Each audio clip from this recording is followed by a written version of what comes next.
What's up, everybody? Happy Wednesday. Hope all you're having a great day so far. Getting into this episode of YNR, first of all,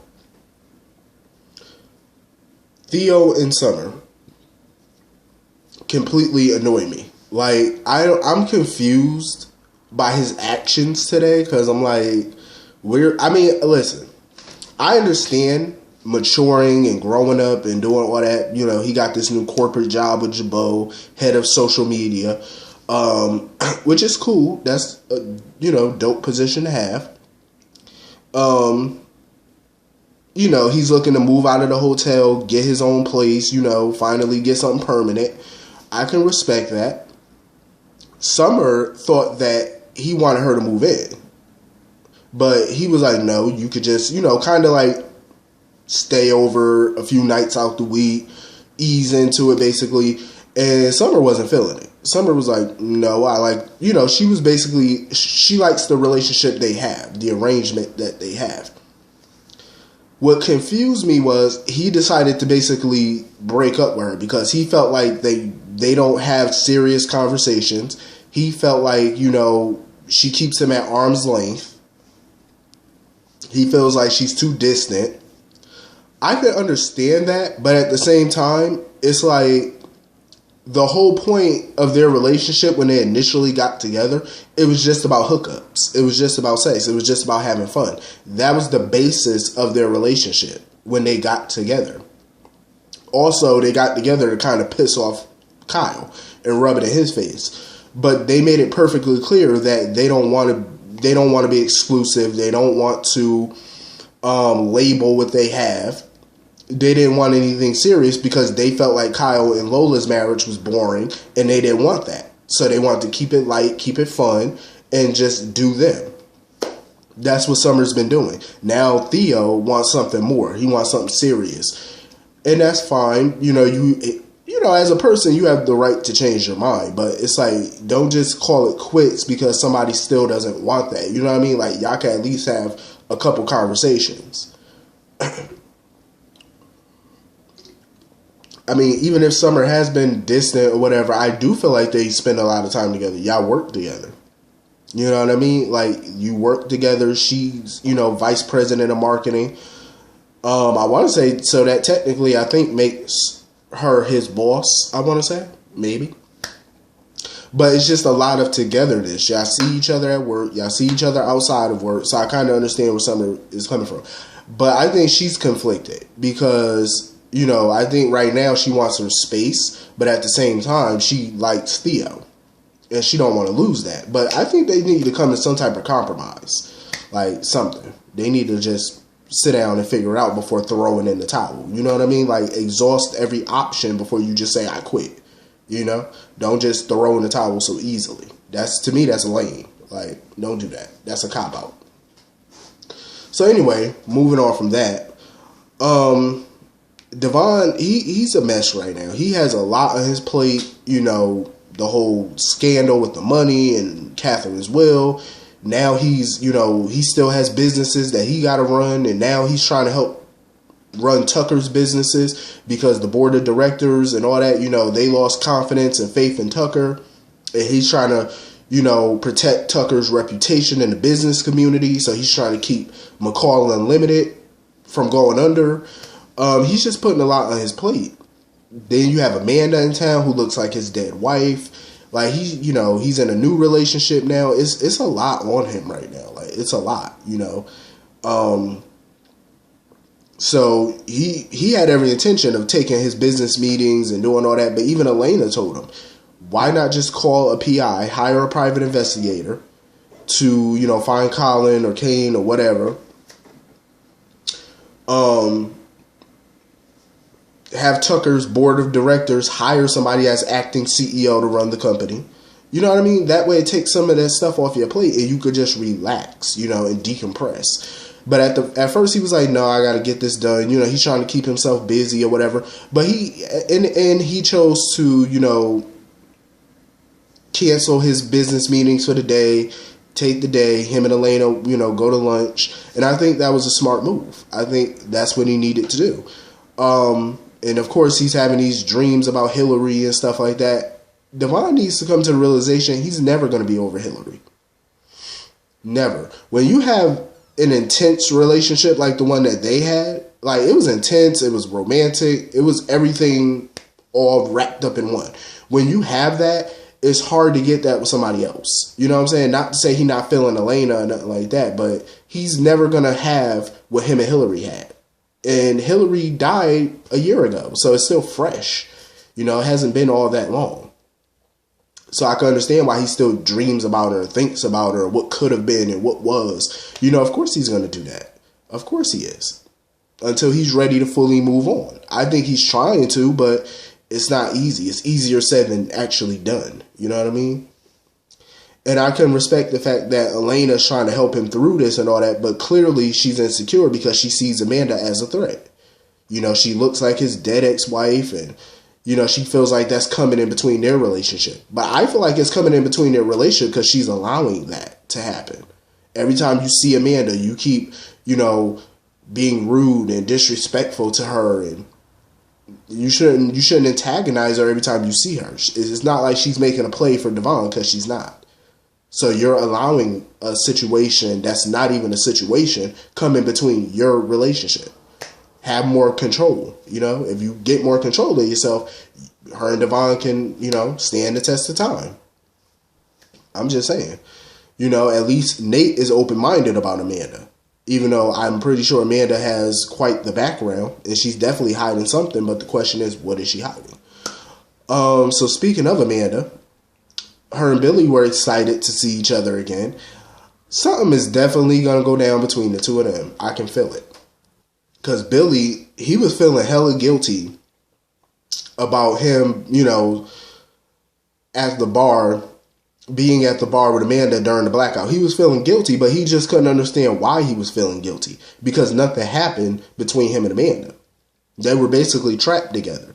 You know what I'm saying? Like, just like Ray and Victoria were trapped together. But, you know, it is what it is. Because in my opinion, it's not like Victoria told him, all she told him was she was trapped in her office last night during the blackout. She didn't mention nothing about her and Ray and the conversation they had. She didn't tell him none of that. So why would he need to explain about him and Amanda? I don't get it. Like, and even Vicky told him, you don't have to explain that you were out having a drink. You ain't got to explain nothing. You know what I'm saying? Because what are you feeling guilty about? Unless he wants to do something with Amanda. And that's just his conscience. You know what I'm saying? It's like, what are you feeling so damn guilty for? You didn't do anything. Y'all were trapped. Y'all talked. Y'all laughed. Y'all had a good time. Y'all enjoyed each other's company. It was harmless. You know, there was no touching. I mean, yeah, it was a little flirtatious, but it was innocent enough. You know what I'm saying? Like, y'all didn't kiss. Y'all didn't cross the line. So it's like, what are you feeling so guilty about? Billy really does need to dig deep inside himself and figure out what is going on. Like, what are you running from that you're trying so hard to avoid? Like, what is it? I think he needs to have a few more therapy sessions, truth be told. But I felt bad for Billy. When he looked at his to-do list for the day, he only had like 2 things up there. Call Jack about dinner, about having dinner with Jack, and pick up the kids at 4. That was sad. I looked at it, I said, wow. I feel bad for him. No wonder he walking around all depressed and whatnot. Like, you only got 2 things to do for your whole day? Damn. I felt sorry. Like, bruh, you need to create a business or a hobby or something. Like, go on a self-journey or something. Like, fill up your day. You know what I mean? Like, But, of course, you know, when him and Amanda bumped into each other again for coffee, you know, they were all giddy to see each other, and they were flirtatious. So I'm like, something definitely going to go down. I feel it.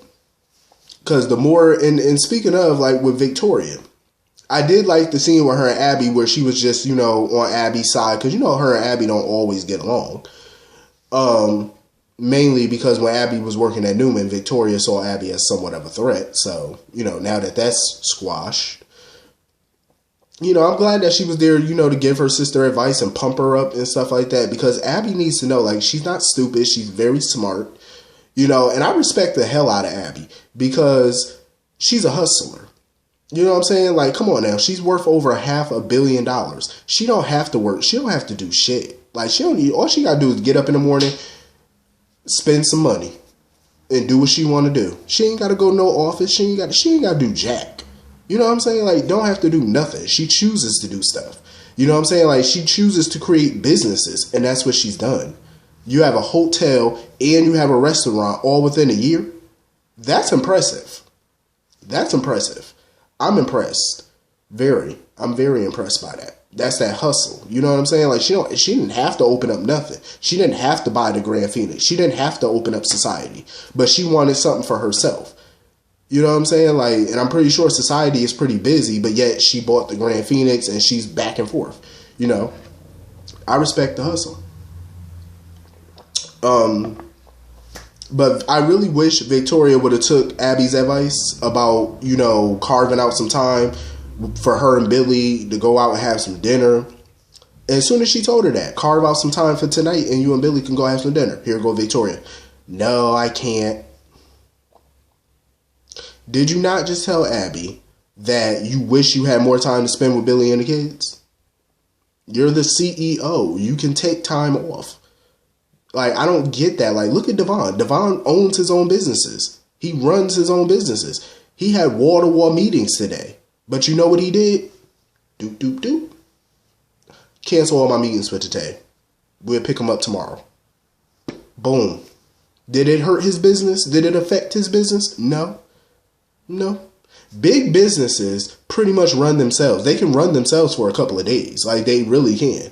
You think the CEO of Google is sitting at the damn office every day, 7 days out the week, 24/7? No, I doubt it. Hell no.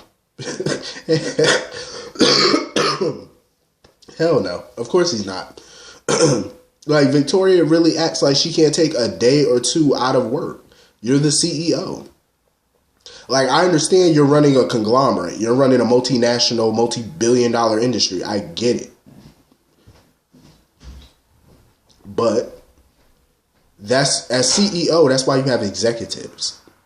You know what I'm saying? You have COOs. You have all type of vice presidents and presidents. None of them can handle the day-to-day for a little while you're out with the kids and, you know, just enjoying life for a day or two. Like, she could even work from home if she wanted. Like, plenty of CEOs do that. Like, Victoria is starting to be just like Victor, a workaholic. And all about Newman. Like, when you get done with one major business deal, then it's moved on to the next business deal. And then the next one, and the next one, and the next one. So it's like, you know, she really does need to carve out some time for family. Before you know it, the kids would be grown and in college. And she would have missed it. Like, look at her. She, you know, Katie was sick, so Billy had to go pick her up from school. Victoria came home with some soup and a sandwich for Billy and a soup for Katie, and was literally about to walk right back out the door to go to some work-related cocktail party. Billy looked like he was not impressed by that. He looked like he was a little pissed about it. And I can't blame him. Like, take the day. You can't take a day out of, you can't just call and be like, oh, I'm not going to make it to the cocktail party, but can we meet for coffee tomorrow morning or something? Like, hello, you can reschedule these things. It's not major. Damn. Like, Victoria just too much. Like, you work too much. Like, ain't nothing wrong with working hard and, you know, doing what you got to do to make your coin, but the business ain't going to suffer you if you take a day or two off. It ain't going to hurt it, you know? Like, come on now. Because if she keep on doing what she doing and working like crazy, eventually Billy might fall in the arms of another woman, and, you know, we saw that happen before, so I'm just saying, like, you know, carve out some time. It ain't gonna hurt you. So anyway, that was pretty much the episode. Hit the comment section and let me know what y'all thought about today's episode, and I will see y'all all later. Peace.